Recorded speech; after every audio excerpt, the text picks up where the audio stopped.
আজকে আমি রান্না করব মোচার ঘন্ট। তার জন্য মোচাগুলো খুলে নিয়েছি। এই দেখুন মোচা কাটা হয়ে গেছে, ছোট ছোট করে আলু কেটে নিয়েছি আর মোচাটাকে কেটে ভালো করে ধুয়ে নিয়েছি।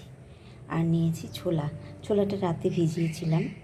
আর এই যে মশলাগুলো নিয়েছি, জিরে গুঁড়ো, ধনের গুঁড়ো, লঙ্কার গুঁড়ো, নুন, চিনি সব নিয়েছি।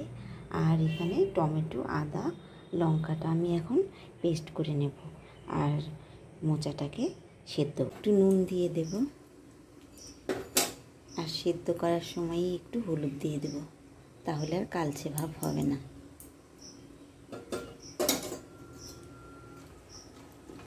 মোচাটা সেদ্ধ হয়ে গেছে, নামিয়ে নিয়েছি। এবার আমি কড়াতে তেল দিয়ে দেব, ফোড়ন দেব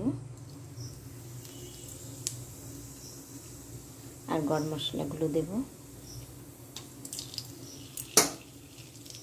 তেজপাতাটাও দেব।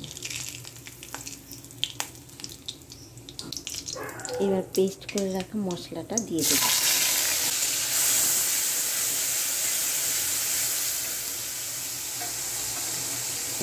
এই মশলাগুলো দিয়ে দেব।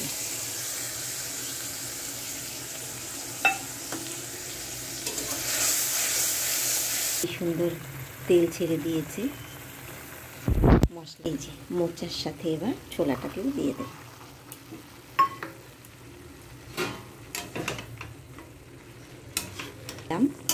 আর একটু সেদ্ধ করে নামিয়ে নেব। নারকেলের কথাটা বলতে ভুলে গেছি, আমি একটু নারকেল কুড়ে দিয়ে দিলাম। আপনারা চিরচির করে কেটেও দিতে পারেন, একদম ছোট ছোট করে কেটে দেখবেন খেয়ে করে অসাধারণ লাগে।